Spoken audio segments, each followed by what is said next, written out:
bem-vindos para mais um vídeo do Rapinas do Mar. No vídeo de hoje a gente vai falar sobre a troca do Geno Smith.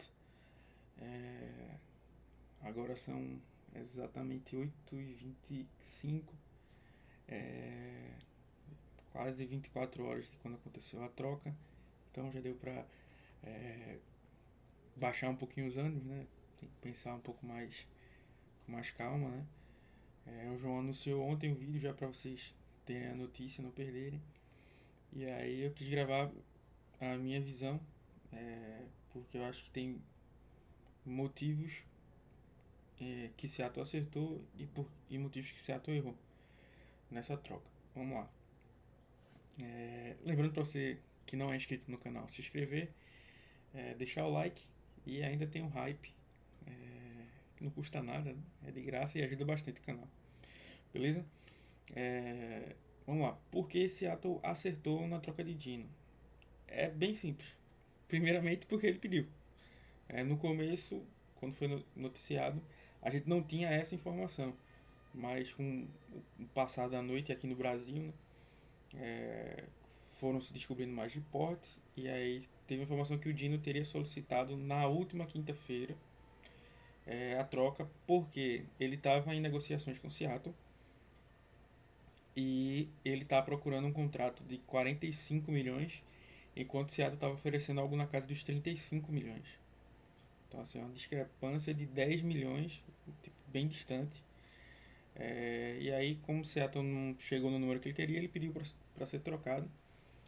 Inclusive, Seattle entrou em contato com os Raiders, inclusive tentou colocar ele e o Metcalf num pacote para trocar pelo Max Crosby, que não faz muito sentido, mas tudo bem. Continuaram as conversas e aí ficou só o Geno. O DK ainda pode ser trocado, né? Pode ser até que tenha trocado entre o momento que eu tô gravando esse vídeo que você tá vendo. E aí vai ter outro plantão. Mas esse é o primeiro motivo. Ele pediu e, assim, o Geno não vale 45 milhões. Eu não tô entrando no mérito se você acha o Geno um baita quarterback ou um péssimo quarterback. Eu acho que a torcida de Seattle é bem assim. Tem os que amam o Geno, tem os que odeiam o Geno. Raramente tem alguém no meio termo. Então, assim, eu não estou dizendo nem que ele é um super quarterback, nem um quarterback ruim. Mas o que era fato é que 45 milhões seria muito pesado para um cara de 35 anos que vem de uma campanha bem fraca em números. Assim. Os números de touchdowns do Geno foram bem abaixo do esperado. O número de interceptações foi bem alto. Então, assim, não fazia sentido. Do lado do Geno, ele tentou isso porque ele sabe que é a última chance que ele tem de conseguir um grande contrato. Na NFL só ser o último grande contrato que ele vai receber. E assim, se os Raiders estão dispostos a pagar isso, então para ele faz todo sentido. Antes que alguém fale, mas a questão do valor. Foi uma terceira rodada. Se fosse a terceira original dos Raiders, né, teria sido excelente. Né? Mas não teria sido John Schneider. Na verdade, a escolha que a gente ficou foi a 92, salvo engano. Mas foi a escolha que era dos Jets e que eles enviaram na troca pelo Davante Adams. Então é uma pique dentro do top, mais uma pique dentro do top 100, que não deixa de ser ruim. É um jogador que não ia estar jogando aqui, então você conseguiu abrir cap, né? Porque o Dino, com a troca do Dino, Seattle foi para 60 milhões no cap, de cap aberto. Então faz todo o sentido essa troca. Não foi um valor ruim. Se você disser, não, os Raiders roubaram Seattle. Assim, se Dino fosse tão bom, pense bem assim, eu não tô, mais uma vez, por mais que eu tenha a minha opinião, já tenha falado em vários vídeos, vários textos, pense bem, se Dino fosse assim a solução de todos os problemas da humanidade, será que nenhum outro time também teria chegado junto e tentado essa troca? Assim, o único time que pensou dessa forma são os Raiders. Por quê? Porque o Pete Carroll tá lá, o Pete Carroll é um técnico mais velho da liga, então ele precisa de uma resposta mais rápida. Ele confia no Dino, o Dino conhece a cultura dele, então até pro próximo quarterback, se os Raiders forem draftar alguém lá na 6, vai fazer essa transição aí e eles têm um cap suficiente para dar essa renovação que o Dino queria, que para mim não, não vale a pena. Por que Seattle errou? Simplesmente, eu não sei a tradução exata em português da palavra, sem querer dar uma de americano, mas é, o pessoal na gringa usa muito leverage, que é tipo a vantagem que você tem em alguma coisa. Então, Seattle perdeu todo o leverage. Por quê? Eu vou ser ingênuo aqui. E para quem não sabe, no momento que a gente tá, nenhum time pode entrar em contato com nenhum free agent de outro time. Você só pode entrar em contato com os free agents, com os seus próprios free agents. Se você fizer isso e a liga descobrir, você é punido. Por exemplo, os Dolphins, foram os Dolphins que foram punidos com perda de pique, acho que um ano atrás ou dois, que é o que eles chamam de tampering. Então, só é permitido tampering, que é assim, abordar os jogadores a partir de segunda-feira, né, dia 10. Então, assim, eu sendo ingênuo, eu entendo que Seattle não falou com ninguém. E assim, você trocou o seu quarterback, as opções no draft não são das melhores. Seattle não está numa posição tão alta para escolher quem. Assim, o único quarterback para mim que deveria sair na primeira rodada é o Ken Ward. E ele pode sair na pick 1, inclusive. Então, Seattle está bem longe disso. Então, assim, o draft não seria a solução. Seattle deve ter feito a troca porque tem alguém em mente na free agent. Na free agents. Só que é isso que eu tô falando. Ele perdeu toda a vantagem de negociação, porque esqueça nomes, tá? A gente não vai falar de nomes, mas o quarterback X chegou para negociar com Seattle. Vamos dizer que o valor desse cara seria 10 milhões. Ele sabendo que Seattle não tem quarterback agora, então assim, tá desesperado pro quarterback, porque o quarterback que Seattle tem é o Sam Howell. Então ele falou assim, se eu valho 10 milhões, mas esse time tá desesperado, então eu vou pedir pelo menos 15. Então assim, toda a vantagem vai ficar pro lado do jogador. E nessa conversa, né, muito se falou do Sam Darnold, é o nome que mais veio à tona, que já se especulava que ele pudesse ganhar um contrato alto, mas parece que os Vikings não estavam dispostos a dar esse contrato, e concordo com os Vikings, porque assim, se o Dino é um QB que teve 3 temporadas decentes na vida, o Sam Darnold teve uma, né? Inclusive deu uma derretida nos 2 últimos jogos, e não conseguiu ir muito longe nos playoffs por causa disso, por conta disso. Então, assim, pra mim não faz sentido algum trocar o Dino e pagar 40 milhões no Sam Darnold. Não faz sentido algum, porque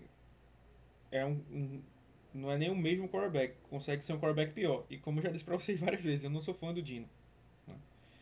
Então, assim, se Seattle ainda assinar algo entre 25 e 30, ainda seria aceitável. Mas algo mais do que isso, que é o que eu acho que vai acontecer justamente porque Seattle não tem essa vantagem. Se o alvo realmente for o Sam Darnold, assim, foi uma grande burrada. E aí tá a questão de que, assim, eu não tenho problemas do time trocar o DK Metcalf. O problema é que, vamos dizer, não estou dizendo que é isso que vai acontecer, vamos dizer que a gente tivesse trocado o DK pela pique do primeiro round dos Raiders, por exemplo, que é a 6. Pô, qualquer um ficaria super feliz. Eu ficaria com uma desconfiança, porque eu não sei o que o John Schneider seria capaz de fazer com a 6. Ele poderia ter se desfeito do melhor wide receiver dele, ou o segundo melhor ali. Assim, o Jackson Smith Njigba teve uma temporada melhor, né, assim, em números, por uma pique alta, e jogou essa pique alta no lixo, né? Então, assim, o que eu acho. E aí, o terceiro ponto do vídeo, o que eu acho, quais são as implicações para o futuro, eu acho que Seattle vai. Tem já esse alvo, não sabemos quem é, por mais que todos os reporters tenham falado que são que é o Sam Darnold. Eu espero que Seattle tenha um leque de opções. Sim, como eu disse, um contrato pra mim tinha que ser uns 25 milhões, mas assim, até 30 ainda dá pra dar uma engolida assim. Mas aquela engolida vem descendo quadrado, né? É, para mim seria um desperdício de cap. É, então, pra mim, o que eu acho que o Seattle poderia fazer? Tentar investir num contrato de 2 anos para alguma das outras peças que vão ser mais baratas. Assim. O Sam Darnold talvez seja o quarterback mais caro que esteja nessa free agents. É, então, assim, tem a possibilidade do Kirk Cousins ser cortado. Então, ele já rodou o esquema do Clint Kubiak. Então, apesar de ter vindo de um ano ruim, um ano de lesão, talvez isso faça com que ele aceite um contrato mais baixo. Então, seria interessante. E aí tem as opções aí do Russell Wilson, que a galera sempre sonha, né? O Justin Fields, ah, até até o Jimmy Garoppolo poderia ser uma opção ok nesse sentido que eu tô falando, assim, um veterano barato para esse ano, só para servir de escudo pro quarterback que o time vai draftar, né? Porque como eu disse, eu acho que a classe não tem grandes nomes de quarterback, mas tem alguns nomes que têm potencial, né, se não forem jogados na fogueira logo. Como, por exemplo, o Jackson Dart é o nome que eu gosto, não para a primeira rodada. Como eu disse, para mim só o Cam Ward tem nota de primeira rodada. E nem é essa do topo que ele está recebendo, né, mas enfim. O Dart para mim tem nota de segunda rodada. Tem ali para a terceira, né, o Quinn Ewers, o Kyle McCord de Syracuse, Will Howard. Tem um quarterback que está subindo muito, assim, recebendo muita atenção, que chama Tyler Slaw, que joga em Texas Tech. Assim, isso aí seria um pesadelo, porque é um quarterback que já vai fazer seus 26 anos, teve duas lesões graves que fizeram com que ele estivesse esse tempo todo no college. É, Mudou de time pra lá e pra cá, assim, não é um bom quarterback, principalmente pensando no futuro, né? Então, assim, o combo, sei lá, assim, um Jimmy Garoppolo, Russell Wilson, Justin Fields e um Jackson Dart ou Quinn Ewers, por exemplo. Acho que o Quinn Ewers tem um potencial muito grande. Essa temporada dele passada foi muito ruim, é, assim, não muito ruim, mas assim, foi abaixo porque ele passou muito tempo machucado, né? Inclusive perdeu alguns jogos e outros jogos jogou machucado. Então, assim, é um cara que eu vejo um bom potencial e pode estar escondido ali na terceira rodada, por exemplo. Então, o Seattle poderia se manter escolhendo ali na primeira rodada a sua linha ofensiva, na segunda rodada mais o jogador para defesa, talvez, e ali na terceira tá escolhendo o seu quarterback, né? Eu até brinquei no Twitter. Quem sabe o Sam Darnold vira o Matt Flynn 2.0 e aí o Quinn Ewers, Jackson Dart vira o Russell Wilson 2.0. Para quem não acompanhava Seattle, quem não tá tanto tempo acompanhando Seattle, é, na temporada de 2012, que foi o draft do Russell Wilson, os Seahawks, o Seahawks tinha um quarterback que era Matt Hasselbeck, que levou a gente pro primeiro Super Bowl. Ele decidiu assinar com outro time. O time trouxe primeiro o Tavares Jackson. Teve uma temporada bem de altos e baixos. E aí estava querendo achar o seu quarterback da franquia. O nosso querido John Schneider levou um caminhão de dinheiro para um quarterback chamado Matt Flynn, que era um quarterback que nunca fez nada na vida, era o reserva lá nos Packers. O John Schneider era dos Packers, então ele achava que ele tinha esse conhecimento. Ele teve um jogo muito bom, o Matt Flynn. Eu acho que foi contra a Arizona, se a memória não me falha. Um jogo espetacular, mas foi um jogo. E aí isso fez o John Schneider desembolsar uma grana violenta nele, para ele ser o titular e tal. Como sempre, o John Schneider achando que sabe mais do que todo mundo. E aí acabou que ele draftou o Russell Wilson, né? na terceira rodada. E ainda no training camp, o Russell Wilson jogou melhor do que o Tavares Jackson e o Matt Flynn e virou o QB titular já na preseason, né? E aí assumiu e virou aí o melhor QB da história da franquia. Então, se o preço para achar o próximo Russell Wilson for errado de novo, é claro que isso é uma piada, uma brincadeira, tudo, mas assim, como eu falei, são 60 milhões de cap que o Seattle tem. Isso se não reestruturar o Tina no osso, se não trocar o DK.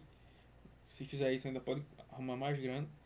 Mas o problema é quem está controlando toda essa grana, quem está controlando todo esse recurso, que é o John Schneider, um cara que eu nem me lembrava disso, mas alguém me lembrou no Twitter que lá em 2020 a gente teve quase essa faixa de cap e os nomes que a gente trouxe foram Brandon Shell, PJ Finney, Benson Mayowa, Greg Olsen, que não fez nada. Então, assim, não adianta você ter o recurso se você não sabe como usar. E o John Schneider já provou que é um cara que, que não sabe usar. Então, é essa parte que preocupa. Então, vamos esperar aí. Como eu disse, segunda-feira começa, eu acho que acho que é 2 horas, horário do Brasil, salvo engano, que permitem aí o tempering. Então, já começam algumas coisas a ser anunciadas. É, e o fato é que Seattle deve anunciar alguma coisa por aí. É, vamos torcer para que seja uma coisa boa. É isso, pessoal. Espero que vocês tenham gostado. Um grande abraço e Go Hawks!